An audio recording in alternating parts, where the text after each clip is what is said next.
Hello, Cajun Foghorn here. I'm working on my 55. It's December 2025. It's been cold, but today is warming up a little bit. Today I'm going to be working on my steering box. If you saw one of my prior videos when I put this steering column in here, I mentioned that I didn't like all the slop in my steering, and I was considering a Borgeson unit. That was, oh my goodness, 2 years ago now. Well, I went ahead and I bought a Borgeson unit and all of the accompanying hoses and fittings and things, the U-joints I need to try to get this working. To start this off, I wanted to show you how much slop I got in this steering. Now, this steering wheel it's off a little bit, and the primary reason why I did that is so I can see the my temperature gauge. I have a SunPro temperature gauge down there that I was using. I have the one up here that works, but the SunPro is more accurate, and I can see through the steering wheel to see it. When I finish, I'm going to straighten it out and put it. But for today, I wanted to show you how much slop there is. Now, I put this piece of tape here, and I want to show you I got to move it this far before it starts to engage and do something. And then the other way, I got to move it about that far before it starts to do anything. So we're talking about from here to here, so that's like what? Not quite 10 o'clock to 2 o'clock, but it's a lot of slop.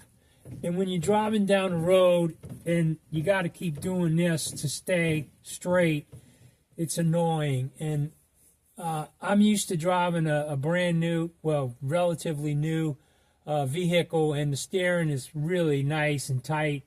And it just makes me nervous going down the highway having to do this constantly. So, and then about a year and a half ago, I redid the whole front end on this truck.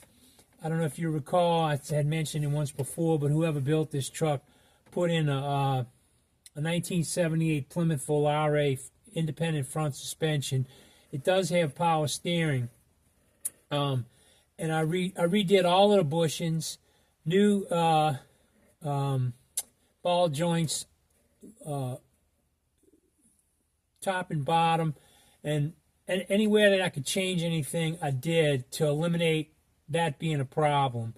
I also brought it to a shop here locally that they specialize in these old trucks, and he got it as good as he could get it, but he told me, he says, look, you got so much slop in there that, you know, I got it as best I can. But anyway, today I'm going to put this Borgeson unit in and see if I can make it better. I don't know if it's going to probably take several days, but this is my starting point. So here's what I bought. This is a D-bar. There's a new Borgeson unit. It's for Mopar, special for this particular one. This is 1.25 inches, whatever that is. And then I got the Borgeson hoses because I don't want to have to fight with it. And then I also got some Borgeson U-joints. 1 second. Because I have to go from, this is if you remember from last time, you might have saw my video, I installed it. This is a late 70s model Cadillac steering column that I got because it's tilt and telescope. So I had to go from this, I think it's 34 spline, to the Mopar setup. So I also got a D-bar. I got 2 U-joints. I got one for the new Mopar steering box, and then one to go from this to a D-bar. I got to replace this with a D-bar. I got to take that off. Okay, here's my D-bar. Where is it? So this is going to go in that spot. I'm going to have to cut it. Anyway, that just wanted to let you know that's what I'm doing today, starting off. And here's my 55. And I'm going to see if I can get it, and hopefully I'm going to do a before and after and show you if I hopefully got rid of all that slop. Okay, so we are going to pause.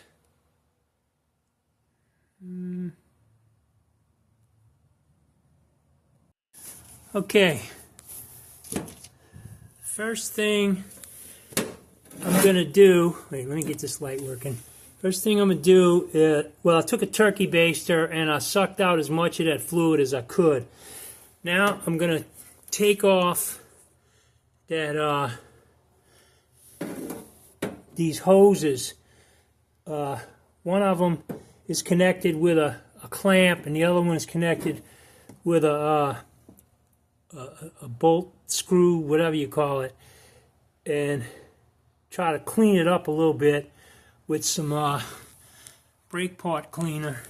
And then I'm gonna, there's 3 bolts holding this, holding that old power steering box on, and I got to take those off, and then I also have to disconnect the that linkage, this and this old all of that.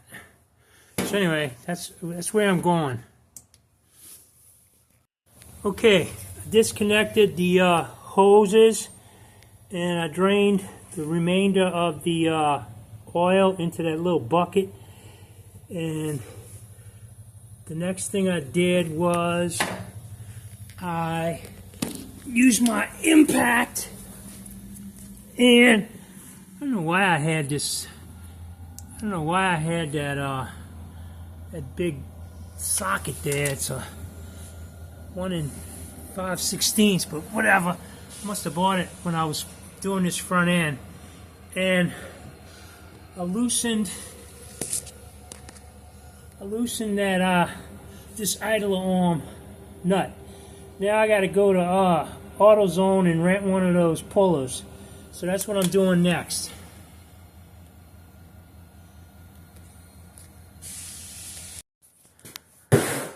Okay, I got the old one out. It's pretty heavy.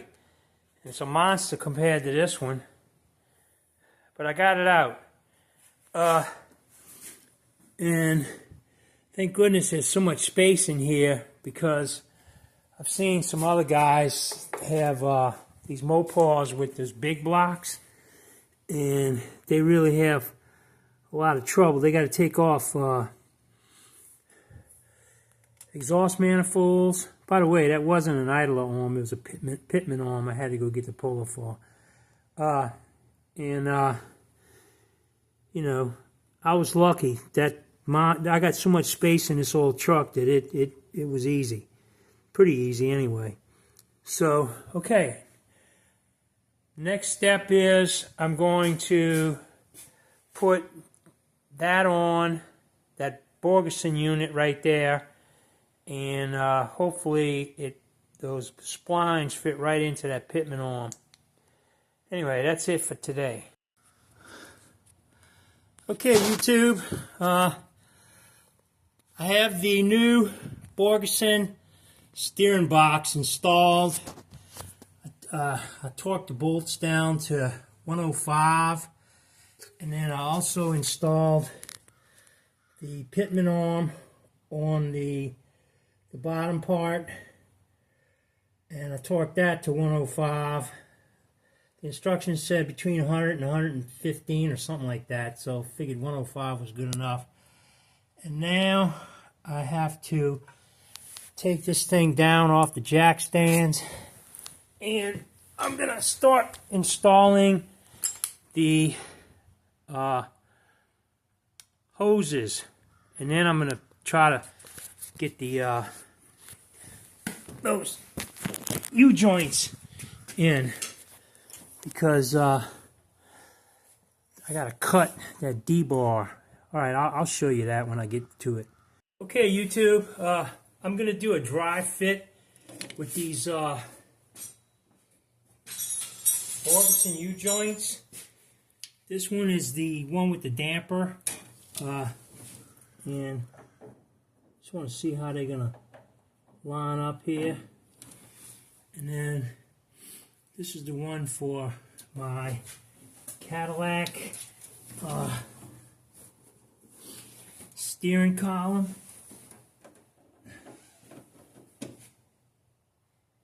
And it looks like I'm going to need about 12 inches of D-bar here. Let me see if this thing comes out any, because it slid up and down when I was taking it out. So I'd say that's about 10-12 inches. Let me get a tape measure. I'm not going to cut it yet. Probably going to use a dowel, and let's see. And it's going to end up being about 9.5, something like that. So, not too bad so far. This has been relatively, I don't want to say easy, but I mean on a scale of 1 to 10, it's probably about a 5. It's nothing compared to that, trying to change all of those bushings on that Mopar front end. Okay, I'm going to stop for a little while here. Okay, YouTube, well, first of all, this right here came down a little bit further, because I noticed when I was taking it off that this shaft moved. So I pulled it down, and then I used a dowel.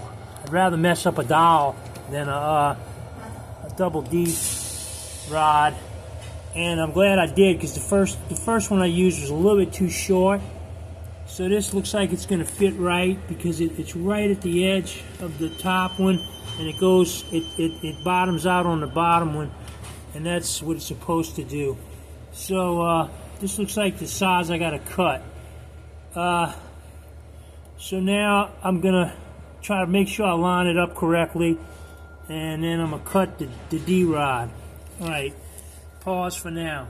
Okay, YouTube, I used that dowel pin as a template, and I cut the double D bar, and I installed it, and I tightened up on the Allen screws and the nuts. I eventually will put some thread locker. I don't have any right now, and I'm very pleased with the way it turned out. It's looking good, and I can already report that even though that piece of tape is not in the center like it was when I started this video, I only have to move this far before it starts to engage, and this far. So we're talking about a significant difference. I'm hoping that translates to a nice driving experience. So now I'm going to install the power steering hoses, and we'll see how that goes. Alright, out for now. Okay, YouTube, I got the hoses in. Everything's installed. It's all back together. I just have to fill it up with power steering fluid and take it for a test drive, and I think I'll try to video that. So, out for now.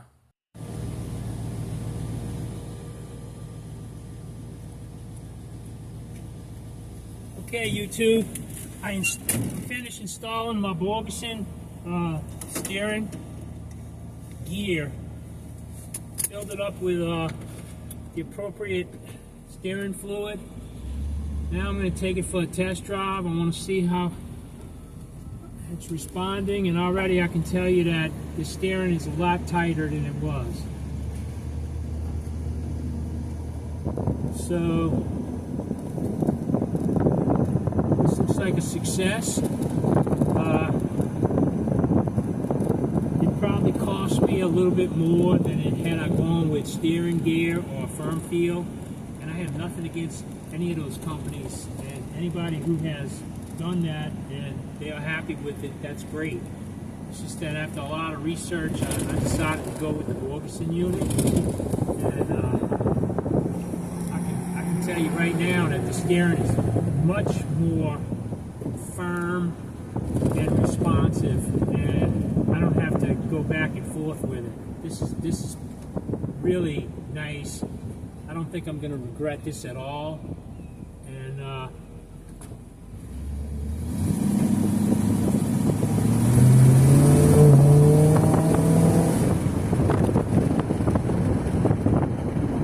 yeah, I'm going to like this. I haven't been on an open highway. This is the first, test drive of this, and I'm just telling you right now that it's significantly improved.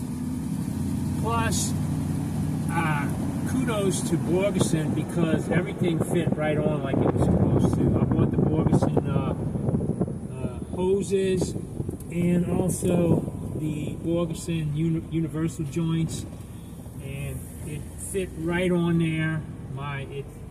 It fit right up to my pitman arm, and it wasn't as easy as changing hubcaps, but it wasn't that hard. And I'm going to stick to my 5 out of 10 as far as how it went. So I'm real happy with this. I don't think I'm going to regret it. Total cost about $890. That includes the steering gearbox, the 2 hoses, the 2 universal joints, and the D-bar. Now, as far as fabrication, I didn't have to do any other than cut the D-bar, and that was expected, but at least I didn't have to do any welding and drilling and all that other stuff. The only thing I got left to do now, I bought some thread locker when I purchased the power steering fluid. I'm going to put that on those set screws for the universal joints. But I'm real happy with this, guys. I mean, really. I mean, I couldn't be happier. Look, I barely move it, and it's responding. I don't have all of that slop both ways, so this is great. Okay, Cajun Foghorn, and thank you for watching. I don't know what my next video is going to be, but I will